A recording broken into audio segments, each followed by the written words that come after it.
So dear colleagues, and in particular, dear vice-rectors and pro-rectors of both, well, not both, but of all universities, ULB, VUB, KU Leuven, and UCL. It's quite an achievement to host all these vice-rectors and pro-rectors of the four universities together. Peace Jam was founded 19 years ago, almost 20 more. Next year it will be 20th anniversary, at the urging of the Dalai Lama, and particularly of Dawn Engel. Peace Jam has extensive experience in almost 40 countries, 39 countries, and we are really proud to report that Belgium is among the first European countries where it is taking root. Peace Jam Belgium was initiated last year as a pilot project at the initiative of both ULB and UCL. The universities joined forces to assemble a group of 100 high school students who were mentored by university students. After this excellent experience, the UCL Rectoral Council, and I'm presiding this council, committed to support the project for the following 3 years. So it's not just this year, it's for the following 3 years. We want to commit to this program on a long-term basis for 3 years for at least 2 reasons. One, first, given that the challenges that our democratic societies are facing, we believe that this kind of program is highly beneficial to the education of the citizens of the future. Our long-term commitment is driven, secondly, by a desire to host Peace Jam jointly with the four universities. So if we are to make a genuine contribution to peace, we must all play our parts. As institution of science and higher education, we want to show that we can set aside Belgium's historic, linguistic, and philosophical difference aside. We are unleashing the goodness and the greatness that is in every human being on this planet. Every child has goodness and greatness in them, and we need to open up and let them shine and give them role models like Shirin Ebadi, people who they can say, wow, they did great things, but they're just a human being. I'm a human being too. I can do something great in this world. Really, the example of the people in the park adopting the refugees and bringing them home, that's the power that we have. We give our power away. We vote every 4 years and then we say, there's nothing we can do. Well, we are the majority, right? We are living in the society. We don't have to accept things the way that they are. Our young people have created 33 million projects as part of our 1 billion Acts of Peace campaign. Young people who are taking on the toughest issues facing humanity, inspired by the leadership of the Nobel laureates and the teachings that they gained from Peace Jam. So really what we're talking about is inspiring a whole new generation of young leaders who are committed to transforming themselves, their community, and the world. What an incredible example for the young people of Belgium, having 4 universities working together and putting aside whatever it is that's divided us and looking to the future. How are we going to build the society that we want to live in? How are we going to build the world that we know we can do better than this, right? We can do better than this. How are we going to build that world? Are we going to leave it to the politicians? Or are we going to be engaged as civil citizens and make the world that we want to see?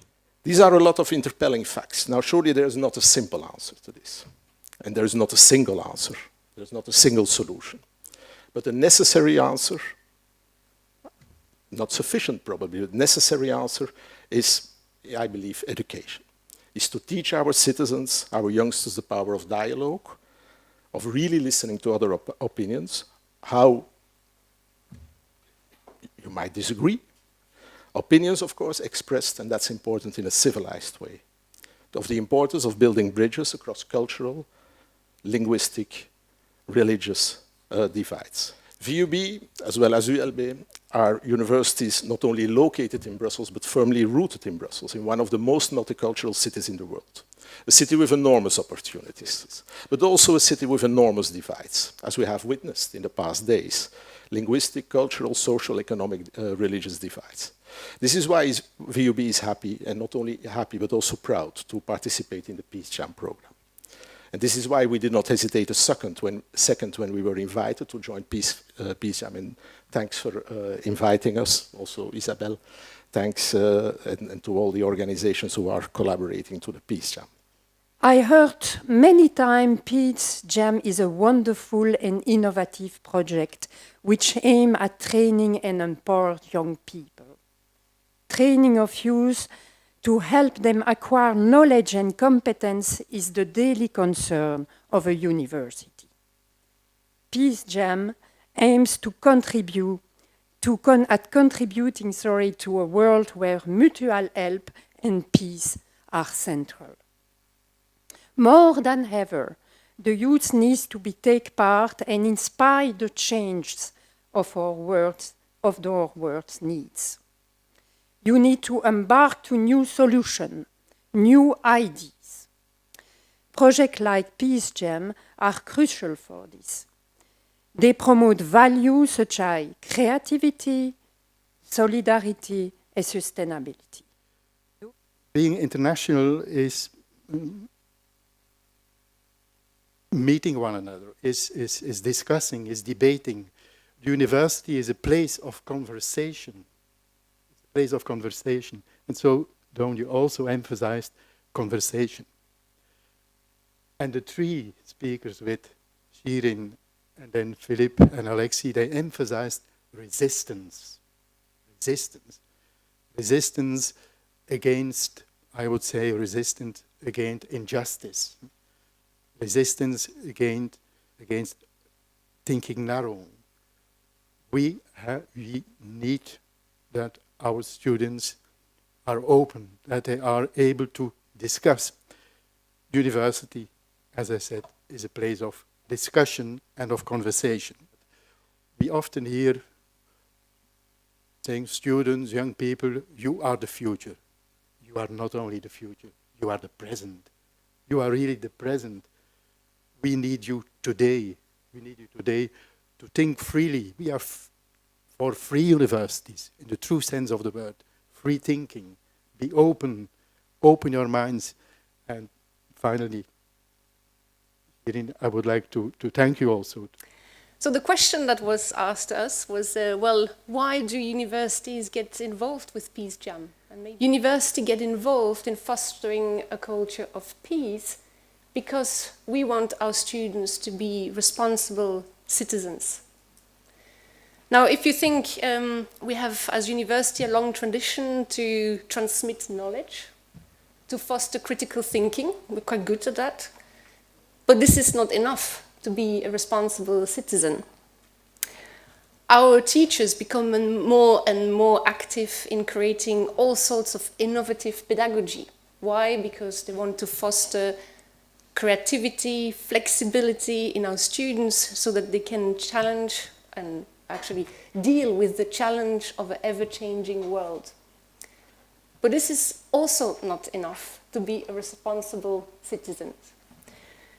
If we want to live in a better and sustainable world, well, we need citizens that respect one another. We've heard it. We need also citizens that accept and foster diversity as a way to open new horizons. We need also citizens who care for others, and not just citizens who care for their own interests. This is really what it means to be a responsible citizen. And you don't learn that sitting in a university classroom. And this is why it's so important that universities reach out also with other partners and associations to be able actually to give the ground to develop all the skills that are needed to be responsible citizens. در علم پزشکی میگویند که پیشگیری بهتر از درمان است. همین مسئله در مورد مسائل اجتماعی هم صادقه. قبل از اینکه حوادث ناگواری در جامعه رخ بده بایستی کاری ما پیشگیری بکنیم. در علم جرم شناسی میگویند که فقط یک مجرم وجود نداره. وقتی جرمی اتفاق میفته جامعه مقصره. جامعه‌ای که چشم بسته روی مشکلات و میدونن که اگر امروز فعالیت نکنند برای ساختن پل، فردا فاصله ها انقدر زیاد میشه که نمیشه پرش کرد. وقتی ما صحبت از صلح میکنیم و ساختن صلح، یک مسئله خیلی مهمه و اون این است که بدانیم مثلا یک بار دیگر صلح رو تعریف کنیم. صلح فقط نبود جنگ نیست. بنابراین در قرن 20 صلح رو بایستی اینطور معنا کرد: مجموعه شرایطی که باعث می شود یک انسان با حفظ کرامت انسانی خود آزادانه زندگی کند و هر چیزی که کرامت انسان رو صدمه بزنه صلح رو به خطر می اندازه.